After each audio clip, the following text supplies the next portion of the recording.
안녕하세요, 다월드입니다. 오늘 파이네토크 마이그레이션 상황 잠시 체크해드리고 다음 뉴스로 넘어가도록 하겠습니다. 현재 마이그레이션은 지속되고 있고 총 315만 개의 파이 지갑이 마이그레이션에 성공을 하였습니다. 이 마이그레이션이 지속되기 위해서는 이 코어팀 지갑인 GBQQ 지갑에서 신규 지갑 생성을 담당하는 GABT 지갑으로 파이코인이 지속적으로 이동이 돼야 하는데요. 올해 6월, 7월, 8월 기간에는 한 달에 약 5천만 개씩 파이코인만 이동이 되었지만 현재 9월은 아직 초반인데도 불구하고 5천만 개씩 두 번의 코인이 넘어왔었고, 그래서 총 1억 개의 파이코인이 이 GABT 지갑으로 넘어온 상태이기 때문에 평소보다는 조금 더 빠른 마이그레이션이 될 수도 있겠다, 이렇게 기대를 해볼 수 있겠습니다. 네, 그리고 오늘 메인 주제죠. 파이코어 팀이 앞으로 출시할 이 로드맵에 대해서 오늘 새벽에 간단하게 이제 회의를 했었는데요. 아시다시피 지난달 코어팀의 멤버 스와르베 채팅을 보시면요, 9월 정도에 코어팀의 로드맵이 출시가 될 것이다, 이런 얘기가 미디어로 흘러나왔기 때문에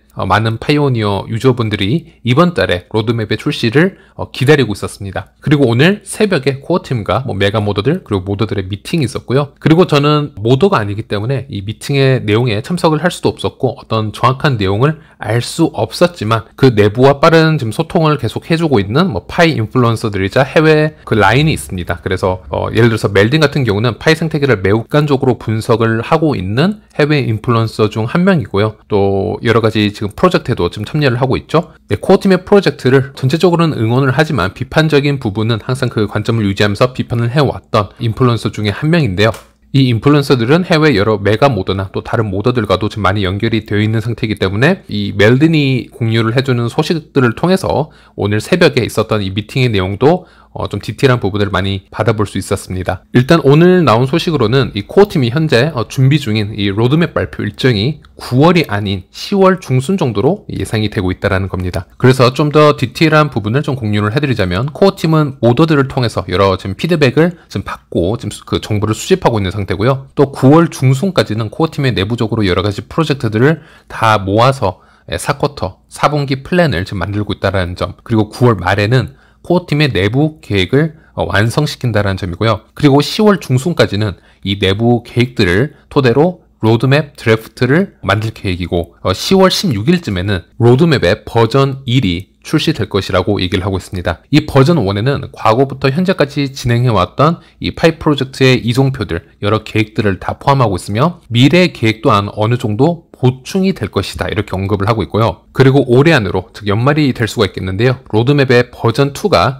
출시될 수 있도록 계획을 짜겠다라는 얘기를 했습니다. 이 버전 2에는 오픈 메인넷과 연관된 여러 파이 프로젝트의 미래 이정표에 대해서 좀 구체적으로 더 이야기를 해보겠다는 그런 세부 계획이 논의가 되고 있습니다. 그리고 KYC 통과가 되지 못한 유저들의 통계 또한 오늘 새벽에 좀 더 얘기가 되었는데요. 현재까지 66%에 달하는 유저들이 KYC 제출을 하면서 잘못된 정보나 중요한 정보를 빠뜨려서 제출을 했기 때문에 현재 보류가 되어 있는 상태라고 얘기를 하고 있습니다. 그리고 이 회의 발표는 오늘 나온 뉴스이고 우연이지만 제가 바로 지난 영상에서 KYC가 지연되는 이유에 대해서 설명을 해드렸고, 그중 가장 큰 이유가 바로 잘못된 KYC 제출 문제이다라고 말씀을 드렸는데요. 이름이나 아이디 종류, 국가 등등 정말 많은 분들이 세세한 부분들을 조금씩 다 틀린 상태로 아니면은 기입을 하지 않은 상태로 제출을 하고 있고, 그 제출을 했을 경우는 바로 재기회를 주지 않습니다. 왜냐하면 그렇게 재기회를 계속 줄 경우에는 KYC라는 의미가 없어지게 됩니다. 누구나 그 가계정을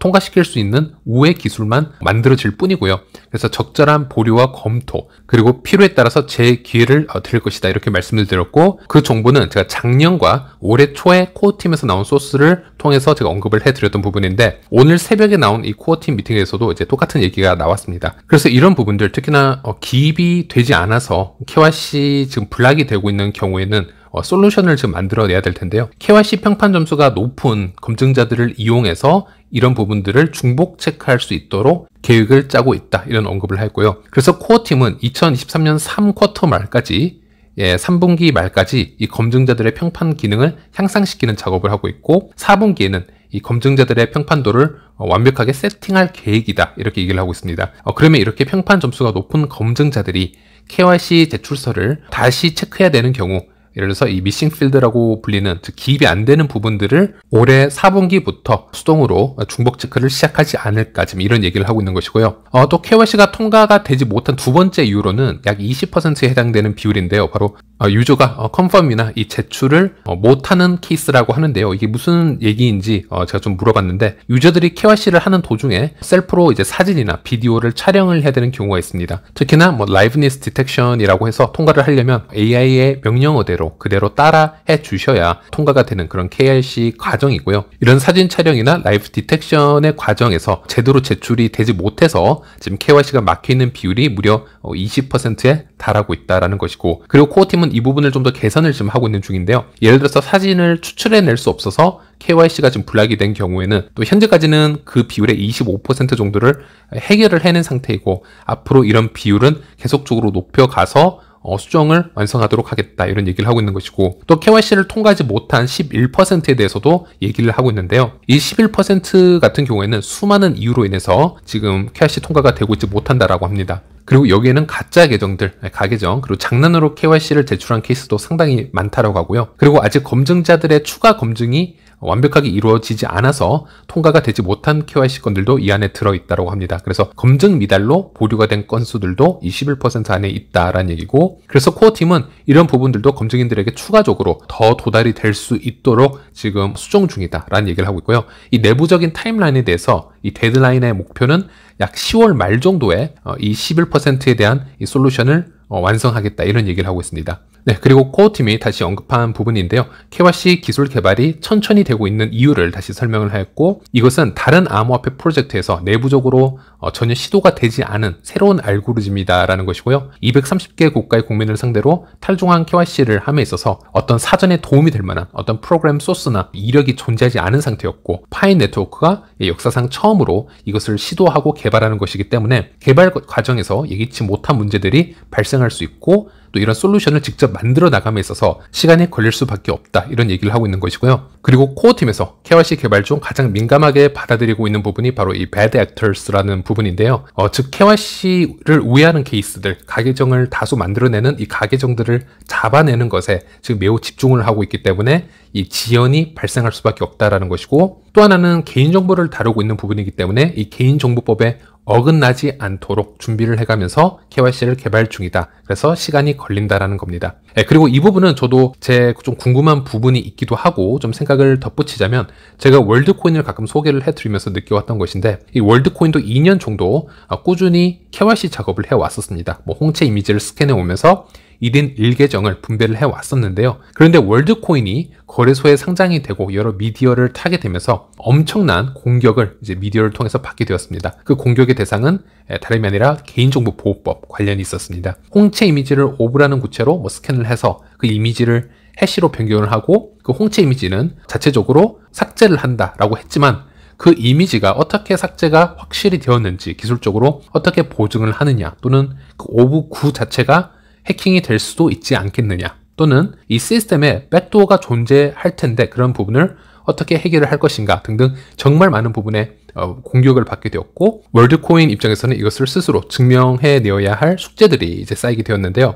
저는 사실 월드코인을 한 2년 정도 길게 봐왔기 때문에 보안상 어떻게 처리를 하고 있는지, 왜 하필 홍채 이미지를 사용을 해서 지갑을 생성할 수밖에 없었는지 그 디테일한 부분은 다 알고 있습니다만, 이 월드코인 재단에서 이 기술적 난제들에서 어떻게 자유로워질 수 있는지, 어떻게 설명을 해서 대중들을 설득할 수 있는지, 그것이 큰 숙제라고 좀 보고 있고요. 즉 그 이야기는 파이 네트워크가 정말 거대한 임팩트를 가져오면서 출시가 된다면 앞으로 월드코인이 겪었던 것처럼 여러 가지 의혹이나 개인정보보호법과 같은 여러 가지 미디어를 통한 공격들을 똑같이 받을 수 있다는 얘기가 되겠습니다. 예를 들어 KYC를 한 후에 이렇게 사진 촬영이 된 입력된 신분증은 어떻게 폐기 처리가 될 것인지, 이런 부분들을 명확하게 증명해낼 수가 있는지, 그런 공격들을 대처해낼 수가 있는지가 코어팀 입장에서는 큰 숙제로 전 존재할 거라고 보고 있고요. 그래서 개발자 입장에서는 이런 부분까지 다 예상을 해야 되고 시간과 노력을 많이 투자하고 여러 테스팅을 진행해 볼 수밖에 없다라고 생각을 합니다.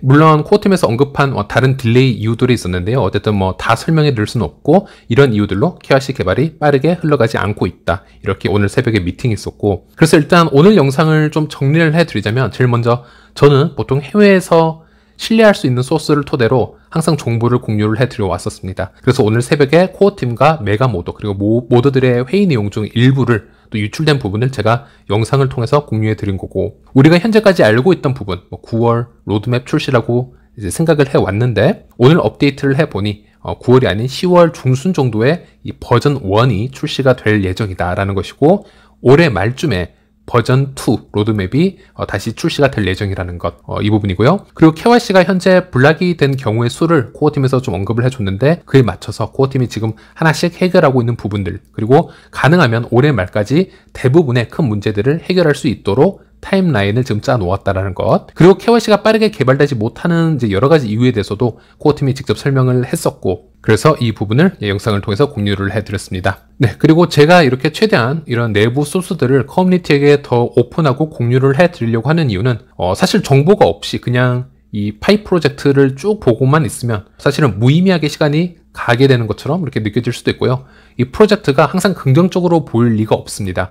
그래서 부정적인 생각이 드는 건 당연할 수밖에 없고요. 또 파이 생태계의 90% 이상은 이런 정보와 분석과는 완벽하게 차단이 되어 있기 때문에 이런 정보들을 공유를 해주는 스피커도 필요하다라고 생각을 합니다. 그래서 저는 최대한 이런 소스를 얻으려고 하고 지금 공유를 해드리고 있는 것이고요. 네, 저 같은 경우는 코어팀의 개발 타임라인을 2년 동안 계속 소스를 받으면서 이해를 할 수 있었기 때문에 지금 진행상이 빠르지는 않더라도 논리적으로 이게 충분히 이해가 되는 타임라인들이었습니다. 기술적으로요. 그래서 빠르게 흘러가진 않지만 충분히 코어팀도 노력을 하고 있구나, 이런 부분을 이해를 할 수 있었고요. 또 반대로 제가 운영하고 있는 커뮤니티 방이 있습니다. 국내나 해외 쪽에 지금 방이 있는데요. 또 그분들과 여러 시간을 또 보내고 얘기를 하다 보면 또 그분들의 답답함과 소통의 부재, 이런 문제점이 또 이해가 되기도 합니다. 실제적으로 저도 코어팀에 불만이 많을 때가 또 있고요. 또 이런 거를 미디어를 통해서 저도 표출을 할 때가 있습니다. 어쨌든 그래서 이 두 그룹의 정보를 최대한 연결해줄 수 있는 브릿지 역할이 되기 위해서 지금 이런 정보도 제 채널을 통해서 최대한 공유를 해드리려고 하는 것이고, 일단 이번 영상은 여기까지 전해드리도록 하겠습니다. 시청해주셔서 감사합니다.